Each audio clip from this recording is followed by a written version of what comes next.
we are so proud of the accomplishment that they have made. We started out the program, as I said, in September with 18 boys, and only 15 have endured and stayed the course.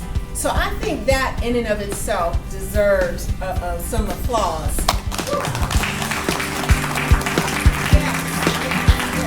This is a pilot for the school that we're going to begin in 2020 called Life Mill Science, Technology, Engineering, Arts, and Math Academy.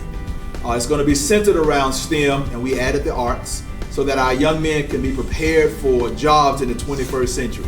What I often say is that Pittsburgh has done a great job of reinventing itself. 30 years ago, a young man can graduate from high school, go and work in the steel mill for 40 years and make a good living. That is not the case today. So Pittsburgh has done a good job in transforming itself into a city that's known for technology, eds, and meds. But African American males in particular are lagging behind in the STEM pipeline, not only in Pittsburgh, but all over the world. So we want to be able to help these young men to have an opportunity to be able to compete globally in the 21st century. So this school is going to be something that's going to change Pittsburgh. It's going to change the trajectory of generations to come. So these young men are serving as our pilot. They are all going to be too old once the school starts, but they're going to be the foundation setters for what we are trying to do to build upon the 21st century job market for these young men. These young men are bright, they are brilliant, they are articulate, and we are excited about them participating in this program. And we are looking forward to following their academic and life and career progress along the way. I just want to say that I'm so thankful for this program. From every Saturday that the young boys got together, my son in particular, and I can tell from speaking with everyone when they did their presentations, but he really learned the importance of collaborative work.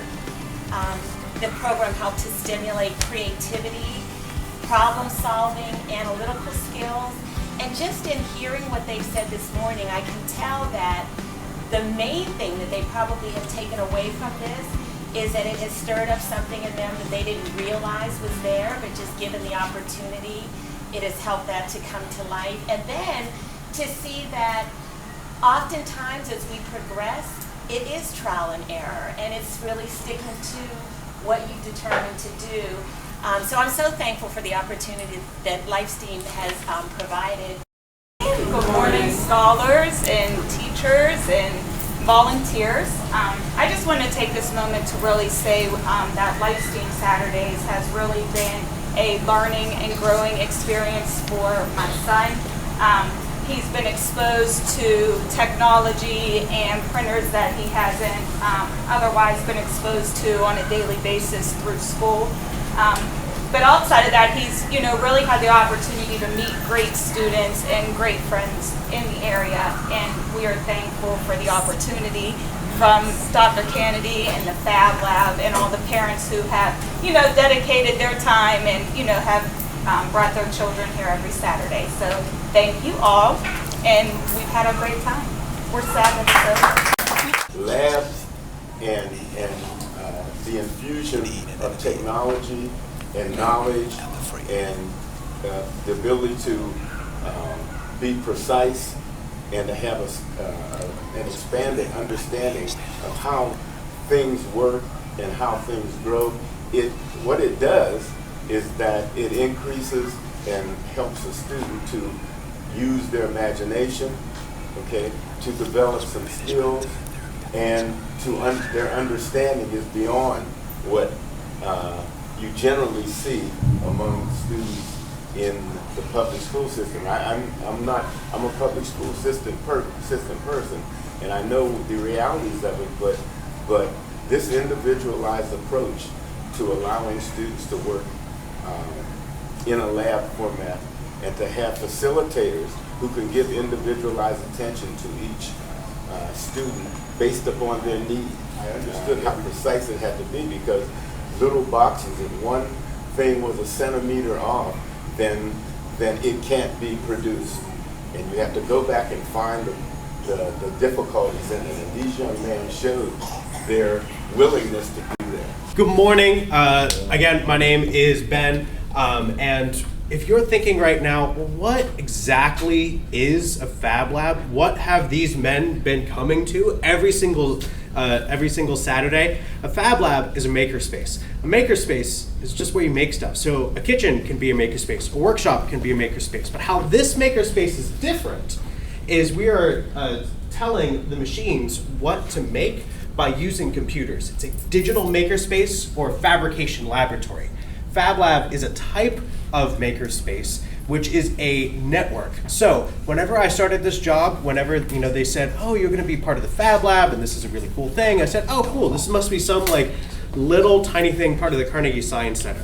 So only when I started to be here that I realized that the Fab Lab is actually an international network of all of these makerspaces. I've actually sat here and talked with people from Madagascar and Nigeria and all these different countries, and they Skype in and they go, hey, so how do you do this? And I'm like, oh, well, this is what you do. And so now all of these men over here are part of that international network. They can tap into that and say, hey, like I'm part of this Fab Lab, like how do I do this and how do I get into that? And we really want to make sure that it's as hands-on as possible and we're all helping one another as a global community. Here in this makerspace, makerspaces are a little bit different, but some of the tools that we have, you may have heard of 3D printing before. 3D printing is really cool. It's also rather slow. So 3D printing is usually for more finalized prototypes, but we also have over there our main workhorse, the laser cutter. And so the laser cutter can cut anything from wood to foam core to cardboard to chocolate to tons of different things. And so that is mainly what the men over here used throughout these 9 months. But how this worked is it started off and I would say, all right, here's a little project you can do and then do that. Here's another little project you can do and you can do that. And they use the programs on here. Highly recommend downloading the programs that we use. They're totally free. Inkscape is one, it's Adobe Illustrator, but it, again, is totally free. But by the end of it, I was thinking, you know what, they need something bigger to grasp onto. They need a capstone project. And so what I said to them was, here are your guidelines. Your capstone project has to use at least one of the machines in the room. So it could either use the laser cutter, the 3D printer, or what I failed to mention is the vinyl cutter, so it has big stickers. So you have to use at least one of the machines in the room, and your project has to help at least one other person. And they would say, well, what about this? I said, well, does it fit those two things? They said, yeah. I'm like, all right, go do it. So instead of being me standing up there, it transitioned towards the end of their time here into they would just come in and they would just start making. This morning, I had about 5 of them come up to me and say, all right, so during this part of the program, can I actually be working on this? This is how motivated they are. They want to keep working. They want to keep up that iterative process. So instead of presentations being, the boys coming up here and talking, we thought instead to show you what a Fab Lab looks like. And so what is going to happen is they're going to be stationed around the room, and this is going to be a networking event. So I invite you to walk up to each one of them, ask them different questions. Ask them what was your favorite part? What are you currently working on? How does this work? And they can walk you through that process as well. So what I have here is a terrarium. It's basically an asylum. So these are used by enthusiasts who like to breed ants. So I guess let's tell you about how the ant cycle works, right? So at first there's the queen elate, right? The queen elate needs to be mated from male elate. Then she eventually loses her wings and then has to find somewhere to breed. To lay her eggs. So then she hatches female workers because all female workers are female. And then the cycle continues. Eventually, when there's enough water or enough food and habitat, she'll start making new female and male lates that travel to other colonies. So, ant enthusiasts, we like to capture that experience. We like to see that close up. This specifically is for a species called Tetramorium. It's more like sidewalk ants. The ants that you just see, those little tiny ants that you see crawling around all the time, that's for Tetramorium. This is like a toy box kind of for my little brother because you know how when you get to a fast food restaurant and they give you toys, and so my little brother usually like leaves them in the car, and I didn't want to like pick up after him, so I made him a little toy box so he can keep his toys in until he gets home to put in his toy box. It was kind of hard because we had to like build it layer by layer in Tinkercad. And then, so like as a prototype, then we had to get a chip and put it into the 3D printer. And this took about 20 hours to make. I used this. So these are like your basic shapes for you to make it. So I used 4 blocks, and then I went to text and numbers, and then I just clicked on it and put it on his name. So I tried to make a paper sorter where you could hold like certain important documents or letters or bills, something that you won't want to keep track of. I tried to make one for my mom because she's leaving papers everywhere. I go to the kitchen table, there's like 3 different papers. There's 3 different papers laying around who I'm trying to eat. So I tried to make a paper sorter where you could hold your papers. When I was creating my paper sorter on Inkscape, which is a computer software where you can make different objects from a virtual computer. You can add squares, circles, stars, whatever you want, really. So I made a paper sorter using it, but I ran into a lot of difficulties making it. For example, one day I spent 20 minutes trying to get my computer back online. And my final project, I made my overall canvas too small, so my project didn't come out of scale, so no papers would really fit in it. Okay. I didn't have time to remake it, but I've learned from my mistakes. The project was supposed to be like 8.5 inches by 12 inches or something like that. I learned from my mistakes, and if I have an opportunity to make one again, I'll try to make it better. Everything that's not black, the individual spider itself is going to get cut out. So basically, we're going to get a spider that has stuff etched on it, but you're actually still going to get a spider on its own with those type of legs, with the body and everything that's there. This is the 3D printer? No, this is laser cutter. Laser cutter. As you see, it's forming the top leg right there. So any black is going up and down and side to side. So it's going up and down to see how much black there is and which black is there. And then it's going side to side to etch everything in so it can get enough space and enough distance so that it gets every single line right. So my project is a 5x7. So we'll stop at 5. Wait, hold up. Okay, so 7's right there and 5's right there. So that's how big the spider's gonna be, as you see on the screen.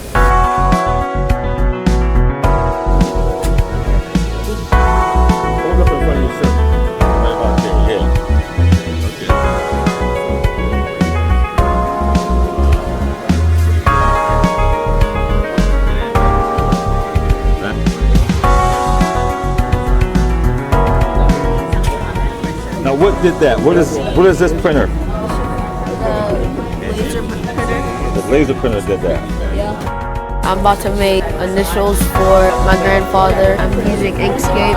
As I went through this, the hardest part was just making it deep enough so that you could put like things inside of it, but also not making it too deep where the things would fall out the front or out the go all the way through the bottom. But how could you tell? Like, how were you able to test it to make sure that it wasn't deep enough or wasn't too deep?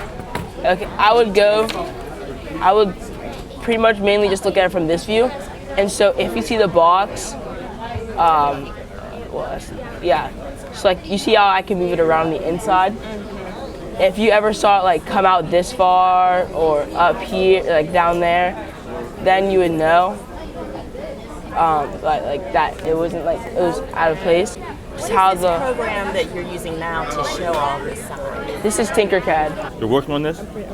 You're printing this right now. What is it? It's a Steelers logo. A Steelers logo. Okay, cool. Thank you. I made a 3D printed pencil holder. Using this pencil holder, I I had to download an image offline, and I had to make the pencil holder wider, and I had to make it the height smaller. So what I did was I downloaded onto here using Tinkercad, and I made it smaller. And using the 3D printer, it took 3 hours to make, but because it prints layer by layer like a fishing line, but it's a plastic filament. And this holds, it was worth it because it holds markers, pens, and pencils. This is a coaster. So many people complain about rings around their tables and how most of their families aren't really prepared enough. So you can design it. I have my favorite basketball team on there, and a demonstration is this water bottle. Most water bottles create a ring around your table or a counter or whatever. So whenever you put it on here, it prevents rings, but it still make it dirty at times, but it's washable. You can color it, and when you're done with that, I also made a coaster box, I should say. So when you put it in here, you won't have to worry about the hassle of thinking you forgot it, because you could put your name or your address or whatever. So if you lose it, someone can just obtain it. Now, what did you use to make that? I used the 3D printer to make the coaster, and I used the vinyl wood cutter to create the box. I made a toad for my little cousin because he likes Mario, and I'm gonna print this right here, so it's gonna be a different color, and then I'm going to paint it to look like this real quick.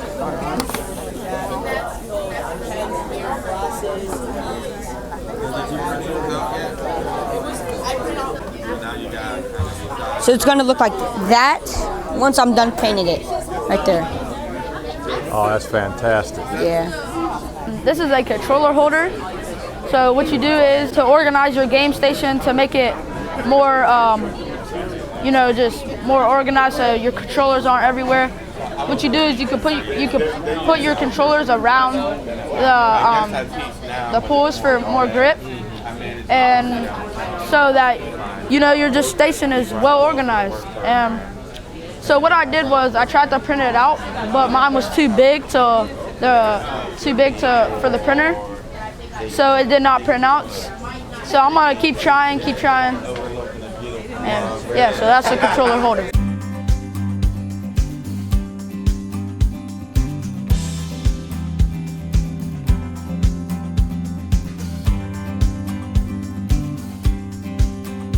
My first scholar is Ian Alexander, and he is a 6th grader at East Catholic School.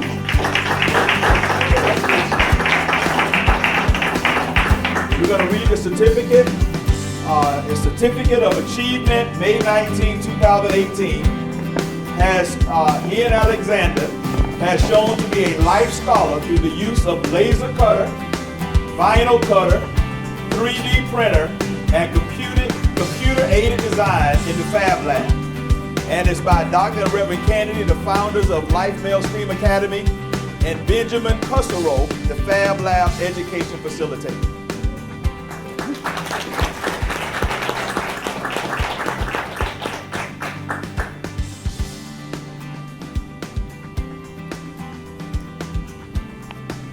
Our second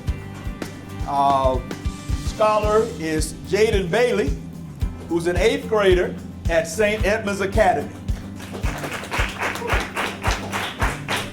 Congratulations, Jaden. Our third scholar is Lamar Flowers, a 6th grader at Linton Middle School.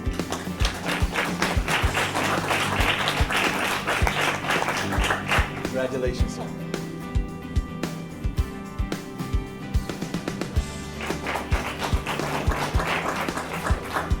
Our next scholar is Cameron Jackson, who's a 6th grader at Pittsburgh Obama Academy.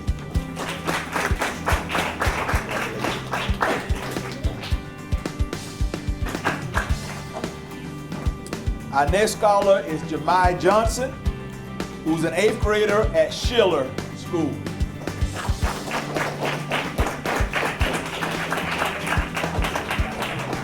Congratulations, sir.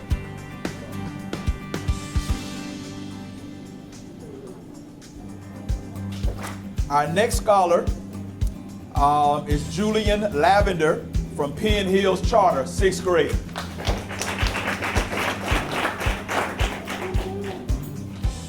Congratulations.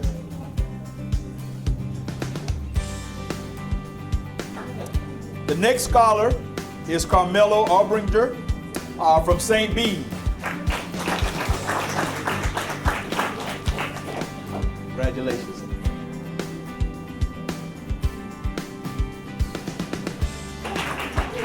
A couple of our scholars were unable to come today that completed the program. I just want to say their names. That's Jameson Overton, who is a 6th grader at Ross Elementary on the North Hills. And also Brandon Terry is a 7th grader at Kappa. Our next scholar that's here is Torian Perkins, a 6th grader at Sunnyside. Entrepreneur.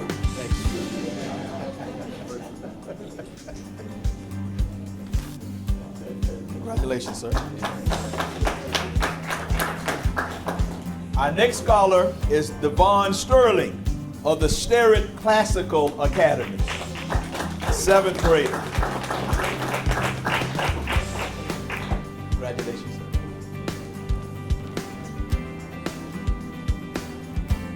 Congratulations.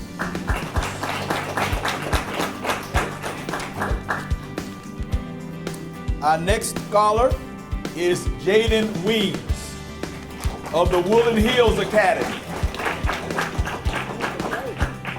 8th grader. Congratulations.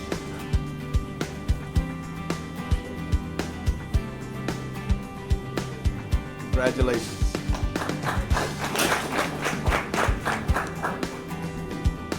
Next scholar is Cornell Weems of the Neighborhood Academy, 7th grade.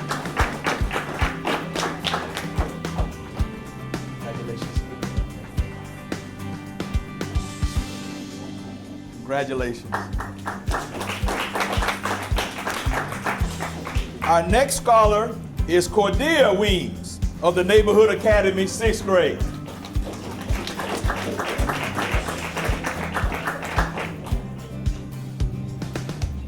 Congratulations, sir.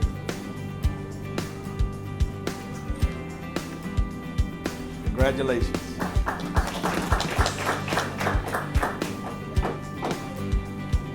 And our final scholar is Jason William Anderson of the Woodland Hills Academy, 8th grade.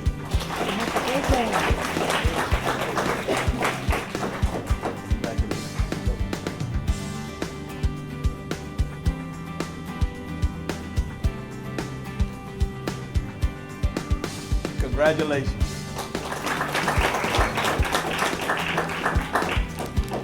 We know that it's very difficult. A lot of the young men play sports and other activities, but parents, again, we want to thank you for doing all that you could to get these young scholars here on Saturdays. We know that it's a busy schedule. Some of them were running out, going to games, but we are very appreciative of all of you.